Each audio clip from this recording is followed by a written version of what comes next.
Bonjour Thierry, merci de votre présence aujourd'hui. Bonjour à tous, merci de votre invitation et bonjour à tout le monde. Alors, donc bonjour à tous. Aujourd'hui, je devais vous parler d'une fenêtre d'opportunité pour le traitement du vitiligo et rassurez-vous, je vais en parler. Mais j'ai demandé donc à Jean-Marie au bureau de pouvoir vous parler d'une bonne nouvelle parce que c'est pas tous les jours qu'on en a. Et parce qu'on a eu les résultats très récemment d'une étude que nous avons conduite et donc je voulais vous présenter rapidement ces résultats. Donc justement, c'est par rapport à cette étude dont nous avons eu les résultats il n'y a même pas 3 semaines. Donc en fait, on sait depuis très longtemps que dans le vitiligo, il y a un rôle important du stress oxydatif. Le problème, et c'est pour cela que, à titre personnel, moi je n'ai jamais prescrit d'antioxydants dans le cadre du vitiligo, tout simplement parce qu'en fait, toutes les études cliniques étaient assez décevantes.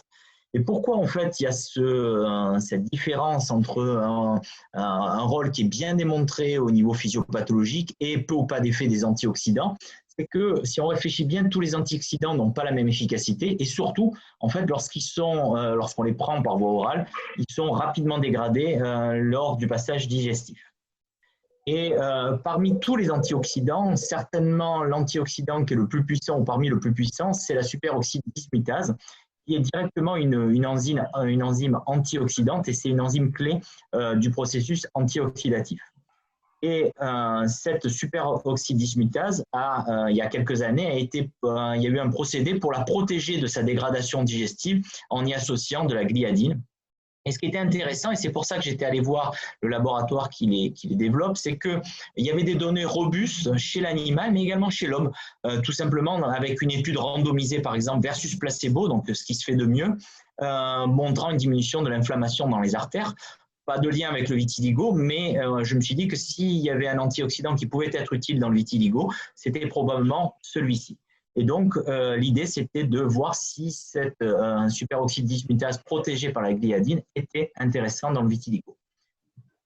Donc, ce que nous avons fait, c'est une étude prospective randomisée en double aveugle versus placebo. Donc, ni les médecins ni les patients savaient s'ils prenaient cet antioxydant ou le placebo. Donc, ça a été réalisé dans notre centre à Nice. 50 patients d'un peu partout en France ont participé. Et c'était les patients qui avaient un vitiligo relativement diffus, touchant au moins 5% de la surface corporelle totale. La SOD, gliodine protégée, c'est le glycodin état général. Donc, on a donné 2 gélules le matin et 2 gélules le midi. C'est important de le prendre une demi-heure avant les repas parce que si c'est pris pendant le repas, c'est mélangé avec le bol alimentaire et ça marche beaucoup moins bien. Pendant 3 mois, donc double dose pendant 3 mois et simple dose, c'est-à-dire 2 gélules le matin, une demi-heure avant le petit déjeuner pendant 3 mois. Et bien entendu, l'autre moitié recevait des gélules qui contenaient le placebo. Tous les patients, bien sûr, recevaient le traitement de référence, qui sont les UVB. Et donc, vous savez que les UVB, on les fait 2 à 3 fois par semaine. Et dans cette étude, pour des raisons de commodité pour les patients, on l'a fait 2 fois par semaine. L'évaluation, elle a été faite en insus par 2 évaluateurs sur photographie, sur le score VES que vous connaissez, qui est un score qui permet de juger de la repigmentation dans le cadre du vitiligo. Et donc, voici le tableau de la population. Vous voyez que c'était relativement bien équilibré. Ce qui est important de noter, diapositive, c'est que c'était une population de patients qui avaient un vitiligo extrêmement difficile, puisque en moyenne, le vitiligo évoluait depuis plus de 20 ans dans les 2 groupes. Et plus de 90% de la population avait reçu une, voire le plus souvent 2 ou 3 lignes de traitement et était en échec de plusieurs lignes de traitement. Donc ça, il faut bien le garder en tête. C'est vraiment une population de patients qui était souvent en échec thérapeutique. Et pour faire relativement court, puisque on va parler aussi de la fenêtre d'opportunité, voici les résultats.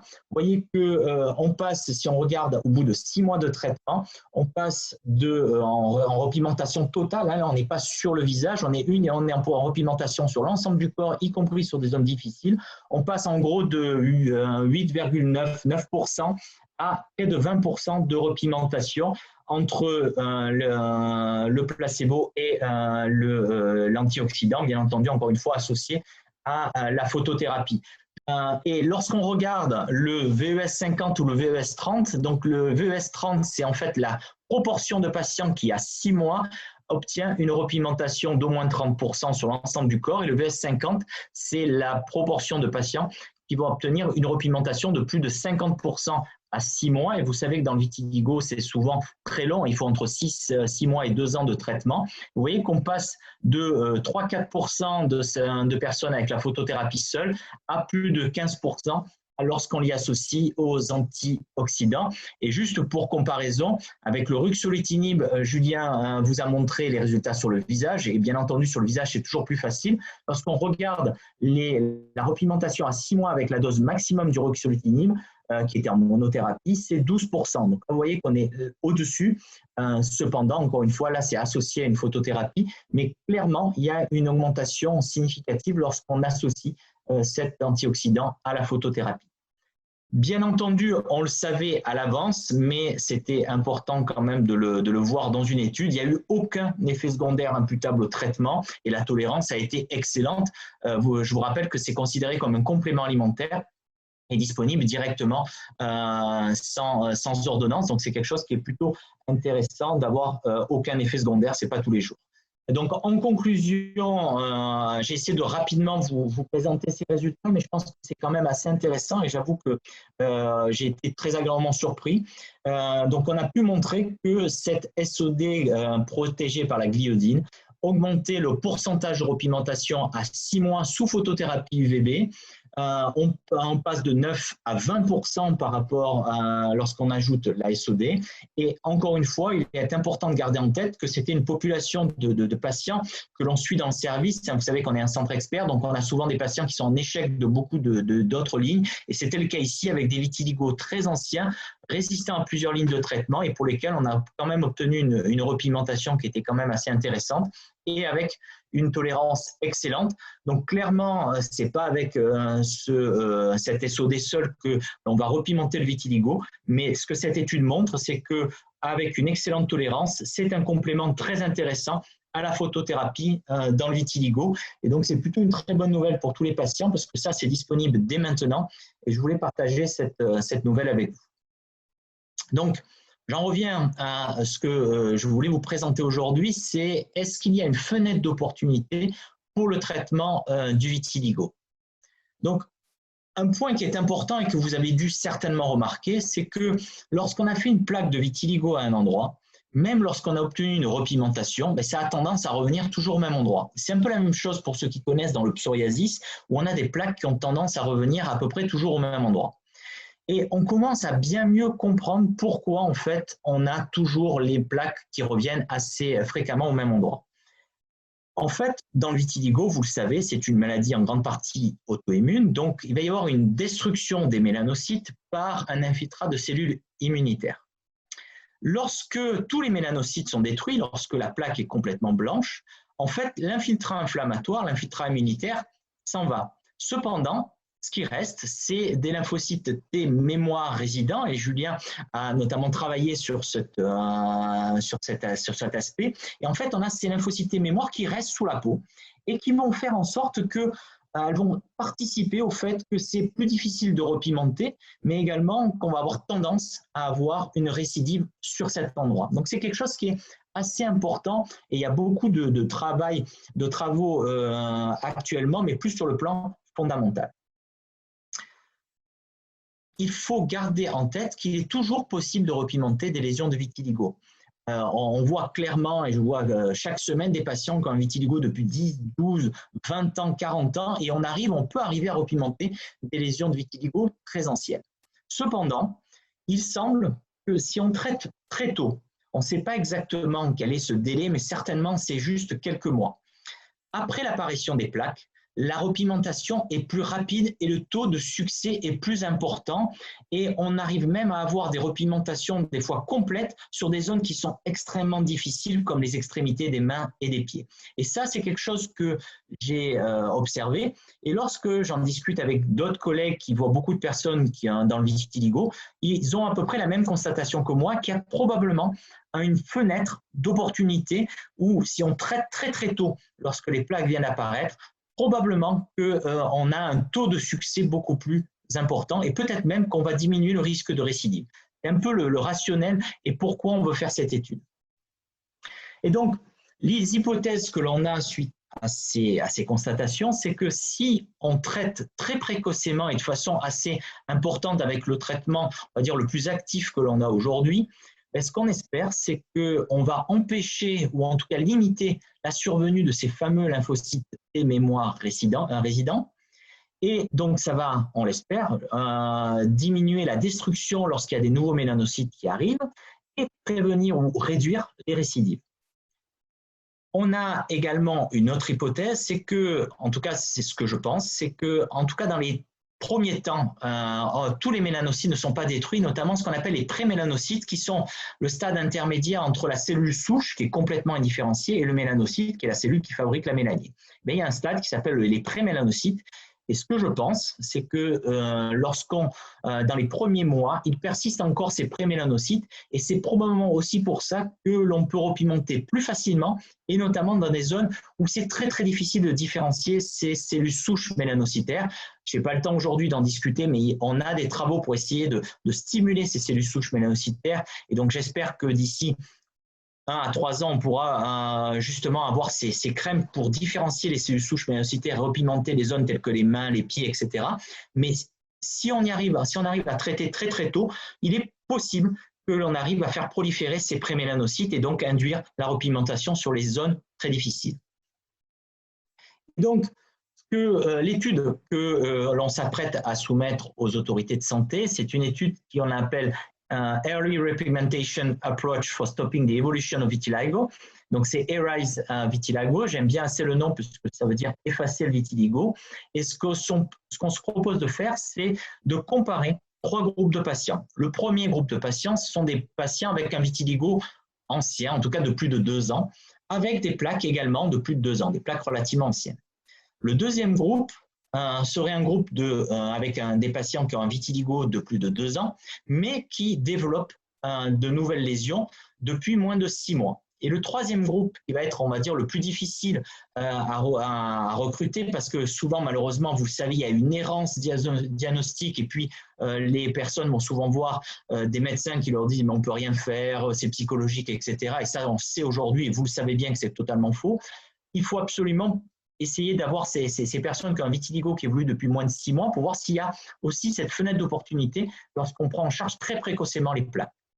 Et on va proposer chez tous ces patients un traitement avec un traitement relativement actif associant la photothérapie et des mini-pulses de cortisone, c'est-à-dire des faibles doses de cortisone, généralement du Medrol 16 mg 2 fois par semaine, pendant 6 mois. C'est le traitement de référence des formes actives de vitiligo. Et je vous rappelle ici que ce traitement a été montré pour bloquer, lorsqu'il y avait des formes très actives, l'évolution dans plus de 90% des cas. Donc, c'est quelque chose qui est important.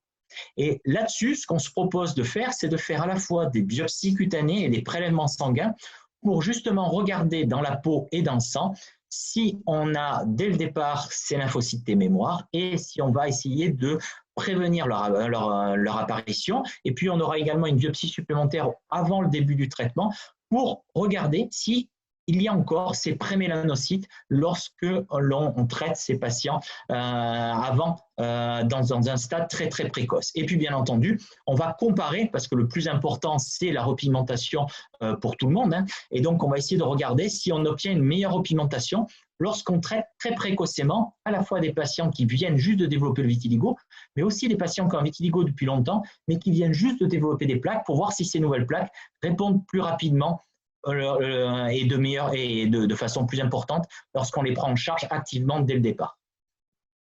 Et donc, pourquoi en fait, quel est l'intérêt de cette étude? C'est que si notre hypothèse se vérifie, on va pouvoir proposer un traitement très actif dès les premiers mois d'évolution.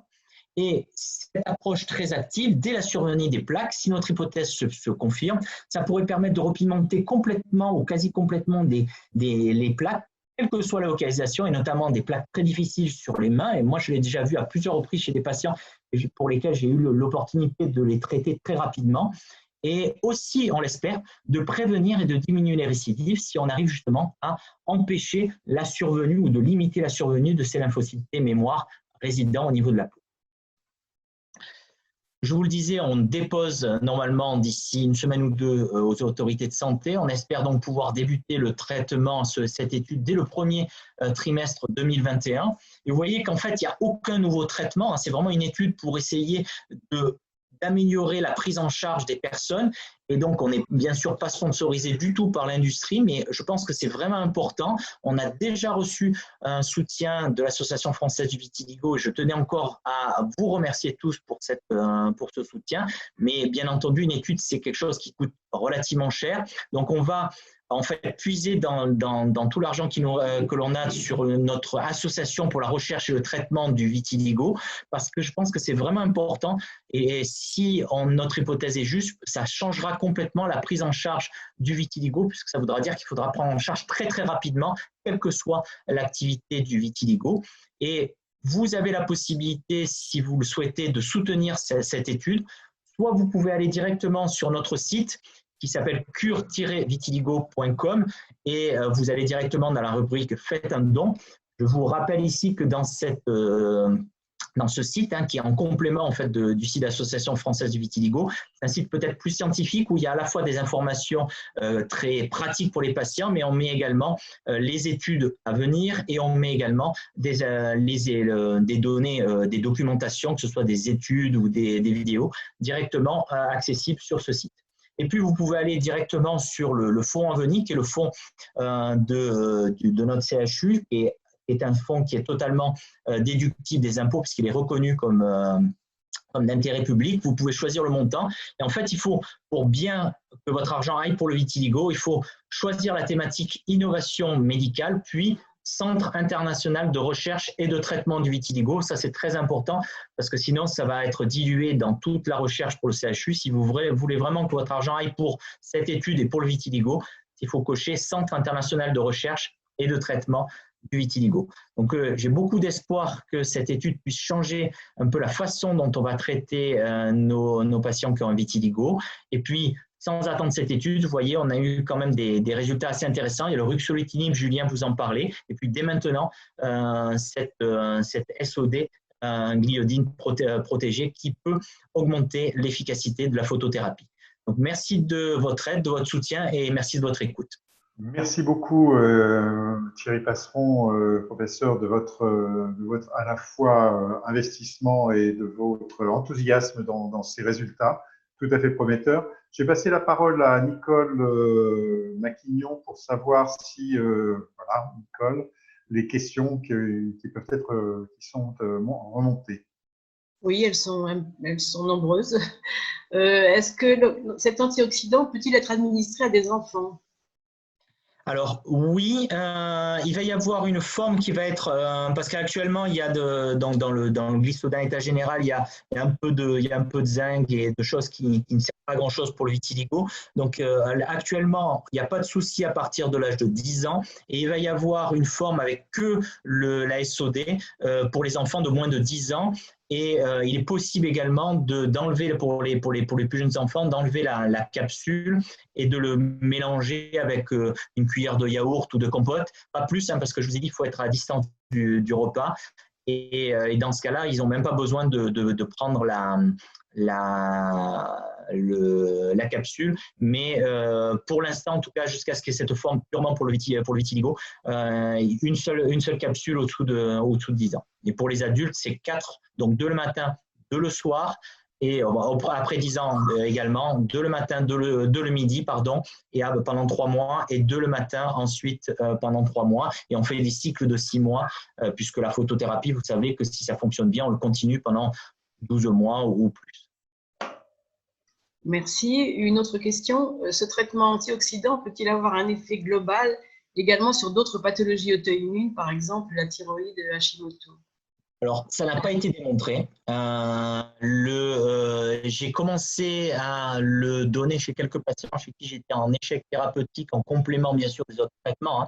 Et encore une fois, là, ces antioxydants seuls n'ont pas montré d'efficacité, c'est en complément de la photothérapie.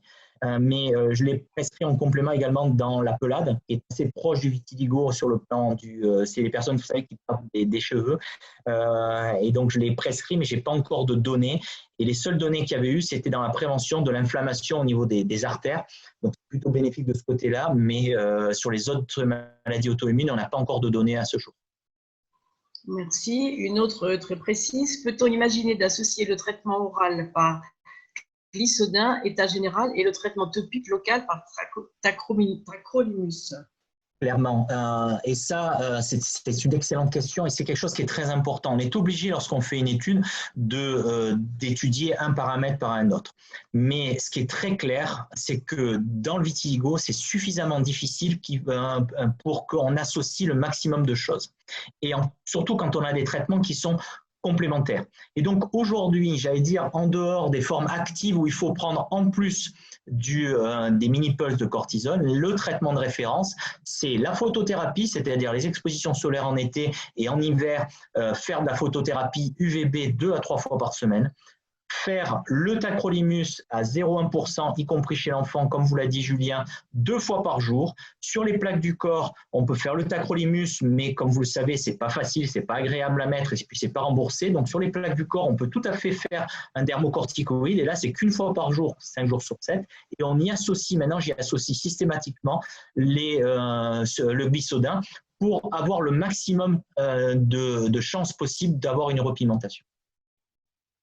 Merci. Peut-être une dernière question. Peut-on prendre de la SOD toute l'année et en dehors des expositions UV?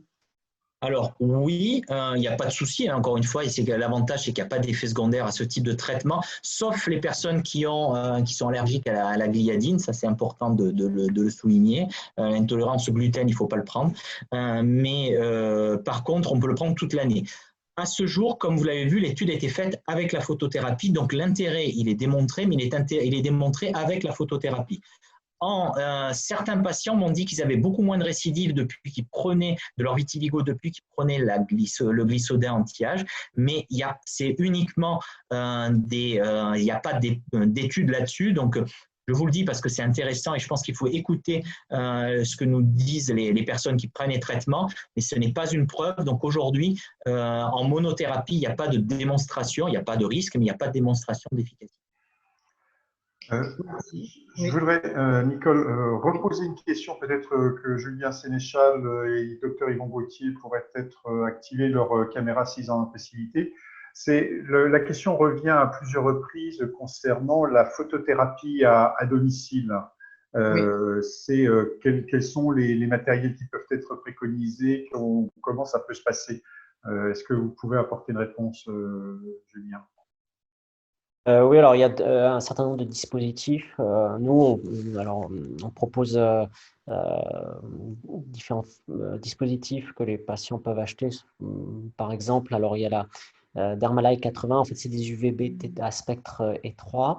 C'est des lampes à main, en fait. Je sais qu'il y a également Philips aussi, un dispositif à main également, qui permettent effectivement c'est associé souvent en fait avec des protocoles que les patients peuvent suivre avec un minuteur et ça permet en fait d'exposer pendant un temps qui est précisé la zone à traiter 2 à 3 fois par semaine et on augmente le temps d'exposition au cours de l'utilisation. Alors c'est beaucoup plus adapté pour des zones qui sont assez limités, parce qu'après, il y a des dispositifs dispositifs plus larges, mais qui sont quand même beaucoup plus chers. On est sur, là, les dispositifs de lampe à main, c'est à peu près 200, 250 euros. Mais ça reste quand même, ça peut être contraignant, mais ça peut être beaucoup plus adapté pour des localisations plus limitées. Juste en complément, je suis tout à fait d'accord avec Julien. Il y en a des fois on regarde sur Internet, il suffit de mettre lampe UVB vitiligo et vérifier que ce soit bien des spectres étroits. Et il y en a des fois au-dessous de 100 euros. Mais ce qu'il faut important, c'est qu'il ne faut pas suivre ce qui est noté sur la fiche de vendu avec la lampe parce que généralement, c'est sous-dosé. On fait comme avec la photothérapie. Moi, je conseille à mes patients d'augmenter de 10 à 20% les doses à chaque fois. Et le but, c'est que le soir, après avoir fait les UV, on ait la peau qui devienne rose. C'est toujours le même but, hein, c'est d'avoir un aspect rosé des plaques. C'est la même chose lorsqu'on fait la photothérapie chez le dermato. Si les plaques ne deviennent pas roses, ça ne fonctionne pas. Je confirme tout à fait ce que dit Thierry. J'en ai l'expérience il y a 20 ans, quand j'exerçais encore, avec des UVB, et il fallait, je disais, aller jusqu'à ce que ça rosisse un peu, c'est sûr. Bon, mais pas brûler par contre. Ah non, non, non, non, non. Important. Parce que c'est sûr que effectivement, les fabricants sous-dosent les doses qui sont administrées. Une question à vous collectivement. On a des demandes concernant le parcours du patient, concernant les dermatologues, la connaissance des traitements, etc. Où en sommes-nous sur les guidelines, comment ça s'appelle, les recommandations internationales en matière de traitement du vitiligo? Alors, enfin, si je peux me permettre, mais certes, les guidelines sont lus ou commentés par ceux qui s'y intéressent. Donc, c'est vrai que, en fait, c'est souvent, il faut prendre son bâton de pèlerin, en fait, souvent, notamment pour les dermatologues libéraux qui vont pas forcément avoir accès ou chercher à avoir accès aux guidelines quand elles seront actualisées. Hein, les dernières datent de 2013. Mais en fait, souvent, enfin, moi, personnellement, c'est souvent aller prendre son bâton de pèlerin, aller les voir et, comme je pense fait également Thierry ou avait fait Yvon, et aller parler des innovations, des choses que l'on peut faire, réellement des traitements que l'on peut obtenir chez les patients lorsqu'on prend le temps de les voir, d'examiner leurs lésions et de proposer surtout des objectifs pour les patients et leur montrer qu'on peut faire quelque chose. C'est exactement ça et c'est vraiment très très important. C'est pas normal qu'aujourd'hui on entende un patient s'entende dire qu'on peut rien faire pour le vitiligo. Julien l'a très bien montré pour le visage, c'est totalement inadmissible. Et l'autre point, c'est que et ça je pense qu'on est tous d'accord là-dessus. Lorsqu'il y a une activité, il faut traiter rapidement. Peut-être on verra en fonction de l'étude qu'on est en train de faire. Peut-être qu'il faut traiter rapidement dans tous les cas. Je pense que c'est quelque chose qui est vraiment très très important. J'ai espoir malgré tout que lorsque le ruxolitinib sera commercialisé, vu que c'est un laboratoire et qu'ils vont aller voir de toute façon les dermatos, donc ce n'est pas les dermatos qui vont aller se renseigner sur le vitiligo, c'est la boîte du vitiligo qui va aller les voir dans leur cabinet. Et ça, je pense que ça va nous faire beaucoup de bien, comme il y a pu avoir dans le psoriasis. Donc, il y aura donc de ce côté-là, j'espère que ça sera un point qui sera très positif. Très bien. Merci beaucoup. Merci beaucoup.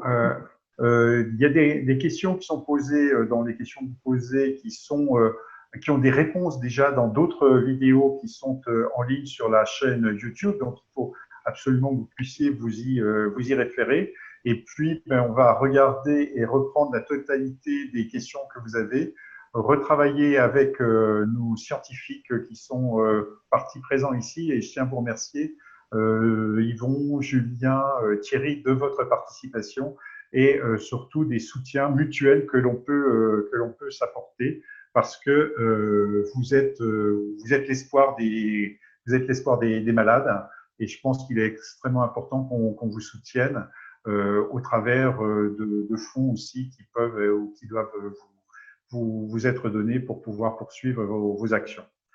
Donc, merci à vous, merci à tous les participants. Vous êtes quand même particulièrement nombreux, je dois dire.